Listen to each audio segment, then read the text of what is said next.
kining dautan ang yawa muhatag gina siyag kadautan evil. Ang Ginoo sad muhatag sad og kaayuhan, goodness. Asa may paborito ninyo, ang kadautan o kaayuhan? Kinsa ninyo dinhi ang nagsigig yung hatag o kaayuhan? Taas ang kamot. Sige, taas ba? Ayaw pamakak.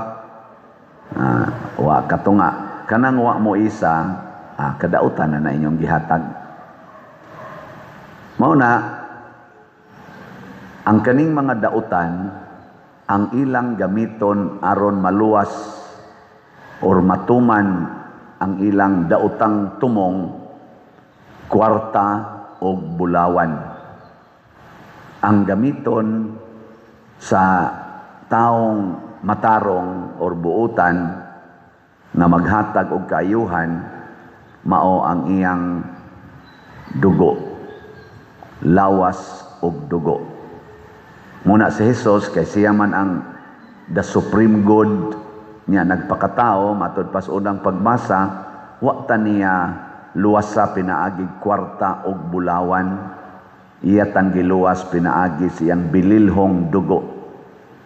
Gilingay mong tupad. Ingna, kumusta mo ng dugo nimo? Pwede nang gamiton? Ingna, pwede na gamiton ang imong dugo. Oh, mauna. Muna din his Pilipinas, ibutang tag Pilipinas, abisang sa tibuok sit-up sa kalibutan, kanarong gubat sa Iran o sa Iraq, o sa Iran, Amerika, Israel, Russia, Ukraine.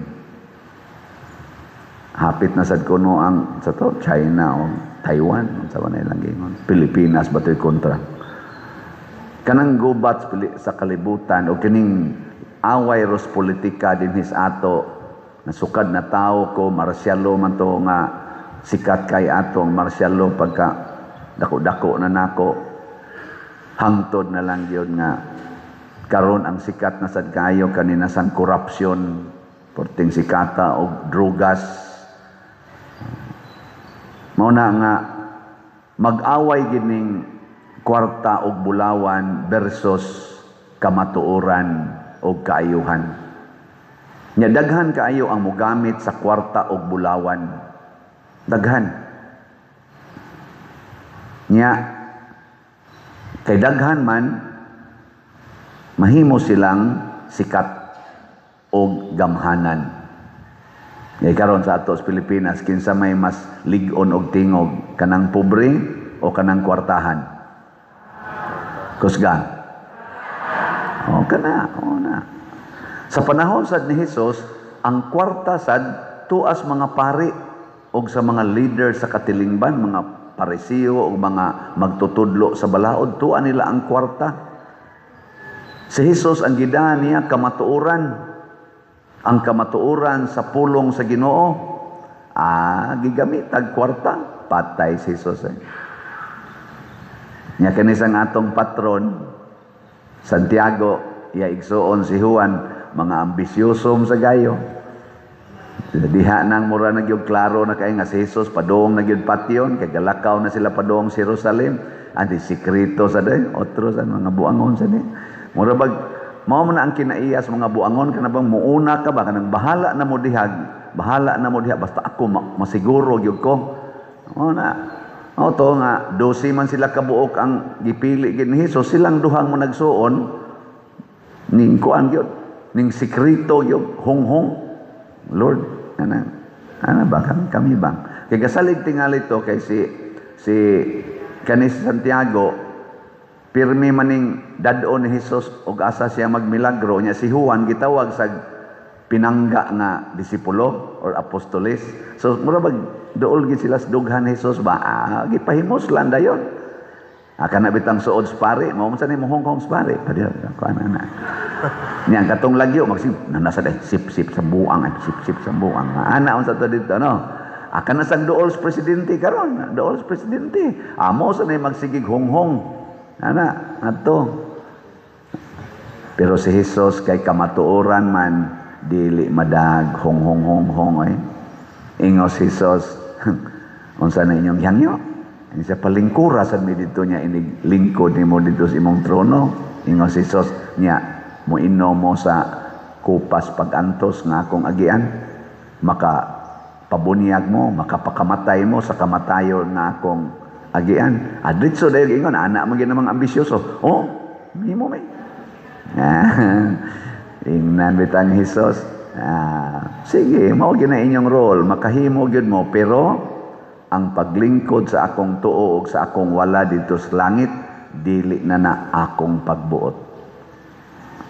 Gitagaan ni Jesus ang ilang ambisyon nga sunod lang mo sa akong pag-antos o kamatayon, ayaw na mo pangambisyon ug asa mo lingkod ug asa mo ibutang sa Ginoo. Ug maunay tinuod nga manluluwas, kana bang kamaong mo sakripisyo magpakamatay para sa kaluwasan sa tanan, ug ang iyang kalipay naa ni anang maong buhat sa pagsunod sa buhat sa kaluwasan. Kanara, matagaan man kag reward o dili, di na maoy importante.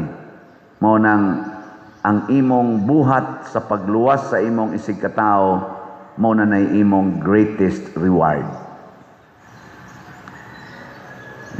Linga na sa imong tupad. Ingna, kalipay ba nimo ang pagpalit og raffle ticket? Inamalipay ka? Hay may inyong palabihon. Ihurot ni mong palit og raffle ticket ang imong kwarta karon o imo bang ipalit og pagkaon? Asa man ka mas malipay? So good na. Unsa may imong kalipay karon nga mabag-o ang pintal sa inyong balay or ma-extensionan ang inyong balay, o ang imong budget ana ipalit na lang nimo raffle ticket? Istorya. Kung mao pa na inyong unahon na humana unta, hurot na unta atong raffle ticket, pero karon sus gaginod na 16,488 pa atong halin, pero pakpakan gyapon nato. Salamat kayo. Palit lang yun mo. Kitang nagpakabana palita. Dili ni kwartag bulawan. Mo na moingon ko kaning namalit kasagaran sa atong raffle ticket. Dili ni tungod kay abunda sila sa kwarta og bulawan. Abunda sila sa ilang gugma og pag-antos para sa panginahanglan sa atong simbahan. Og congratulations, nakasunod na mo sa Ginoo. Mahimo sad mong manluluwas. Kamong mga online parishioners o territorial, manluluwas mo sa atong simbahan. Unsa may atong luwasonon ro sa atong simbahan? Ang atong bell tower, ongoing ng trabaho ana. Niya napatay adoration chapel, napatay bagong CR. Kanang tulo ka project dihaan ang aside, nagsikit man na, di na mo minaw sa 5 million. Niya ang ato sang buta pumiro ato nang isugdan og damba kana mugasto sana kay ato ginang paningkamutan nga dili na unta kay na siya makahazard karong panahon sa ting bagyo-bagyo na sa ting pista ra ba nato mo sa naisugod ra ba sa uwan og hangin-hangin nya na nagbitay na diha simbakog ang mamista dinhi nya gadagdag kong donasyon mahulgan ana na ang usa ka buok moingon gina usab pay layog. Dili na to mahadayon og donate no. Na ato lang nang gubon diya ang iyang structure kay wa man sa nagyud mapusli nato. Na magay panahon nga ang atong gibuhat masipyat ngali dili kayo sigo sa tinuod nga pamalandong ang paghimo ni ana, pero pasalamatan gyapon nato ang nagtukod anang maong structure kay ang intention nila is very clear for the greater glory of the church and God. Sa itabo lang technically speaking, dili nato magamit. Sorry kayo sa atong donor or donors. Pero ato nang ilisan og nindot nga structure unsa man kadtong atong gihimo nga walk of apostles. Ini kahimo ana diha malimot sa kaana na ang kuana. Kaya kung mapanganak na pero depende na sa inyong pagpalit sa raffle tickets. Tigil yung palit. Unsa may timailhan nga kita nabilong nata sa mga tao nga nagsalig sa kwarta o sa bulawan. Unsa may mga timailhan. Una, magsige na kag pangandoy og daghang kwarta, daghang bahandi kay para nimo maunay mo secure sa imong future. Kinsa ninyo dinhi ang wa gyud mangandoy og kwarta para sa imong maayong kaugmaon ta sang kamot. Ka-honest lang yun. Kanang wa gyud mangandoy og kwarta para sa imong kaugmaon. Nay mga upat ka buok. The rest nangandoy gyud. Bisag kami mga pare, naami anang panghuna-hunaa, ambot ning mga madre. Pero naatingali gyapon na sila. Kana bang tigom gid ta kay unsa na lay atong future. Ug wa kitay kwarta, saon na lang. Unyag masakit ka karon. Bawal magkasakit ngayon. Amayan na sila. Di ba? Kwarta gyud. Ubitan ang daghang inga puyo-puyo dinis ato. Wa mi kwarta pa dir oy, ikapakasal. Ana. Nya nganong gatinukhangay man mo, di man kapugong pa dir. Wa man sa nibayad kay adto ra may hagunuyan, adto ra may kalubihan, kabulihan, kasagingan. Pero wa di mo maghuna-huna nga inig tukhang nimo, inig kabuntis na ana, kwarta man na. Sugod pagbuntis anang imong gitirahan diha. Gasigi nakagasto og kwarta ana hangtod na gina siya og kanus ana mamatay. Sa ato paghahimo kag gasto nga wa nimo planuha, pero ang rason di lang mi pakasal kay wa may kwarta. Ikaduha nga timailhan nga ikaw nagsalig na sa kwarta og bulawan para sa kaluwasan, masuko ka kung kuhaon ang kwarta. Masuko. Kinsa ninyo dinhi ang dili masuko kung kuhaon ang inyong mga tanom taas ang kamot. Nabang kawaton ba? Kawaton. Na iniisa nga. Mga upat ra sa gyapon kabuok. Kinsa ninyo dinhi ang di gyud maguol nga masunog inyong balay karon. Taas ang kamot. Nga bang karon ba? Masunog inyong balay niya. Di gyud ka mo lakaw. Kanang nimo, naroy mo, ari nimo, ang balay nimo nasunog niya. Di gyud ka mo biyas may isa. Mayon ka, anak man ginang balay nasunog. Natanawa, di ba? Usa na lay ni isa, amot nabasag ka na siya balay. Pero kanang ni isa, niya adto na nimong iyang balay, niya naay koral, kana magduda sa taana. Anong gikoral na nimo? Hadlo kang kawaton imo mga butang. May unta og imo nang gikoral para mahimo nimong secured ang imong mga tanom para ipanghatag nimo o ang imong kwarta ma-secured para ipanghatag. Makaluwas gyapon ang koral. Munang niya sa tay koral din simbahan. Dili aron pagdinao kung dili aron pag tudlo unsay proper na paagi. Pero di ta magdinao. Kana makaluwas na nimo. Ikatulo nga kinaiya sa mga taong nagsalig sa kwarta o sa bulawan. Zaman. Awayo niya kadtong nagpuyo sa kamatuoran. Ang magsulti bas kamatuoran, iyang awayon. Suko na siya. Pangita mo dihag mga tao nga daghag kwarta nga dili masuko sa mga taong mutugan sa kamatuoran. Sige. Tanan gid anak nila, suko gina. Bisan pare pa na. Ingno na sa sakristan pader, pila man gyud kolekta pader. Ang sige ka pungutana di adong, interesado ka? Ana. Bisan gani ka ng pastoral council, mo na yung mangutana, padir, pila manggikolekta sa atong parokya. Sa ikatungod ninyo, ana. Pero ang pare nga wa mahigugma ana, ay pangutana nimo. Ana, tanawa da, record na to. Ana. Bay karon, ikaw, di ka masuko sa matao nga mutug-as tinuod. Kanang moingon nimong bati kag naong. Di ka mo suko ana. Maayo. Kung ikaw asawa ka, niya ang imong bana mo ingon nga, day, wa na jud ko ganahin nimo luod na kay kagnaw niya. Lami kayo ang akong ka-textmate karon. Di ka masuko ana. Kamatuoran wala. Suko? Buangon ka. Onya, ikaw bana, ingnon ka sa imong asawa, ako dong no, ganahan na jud kay ko mubuwag nimo.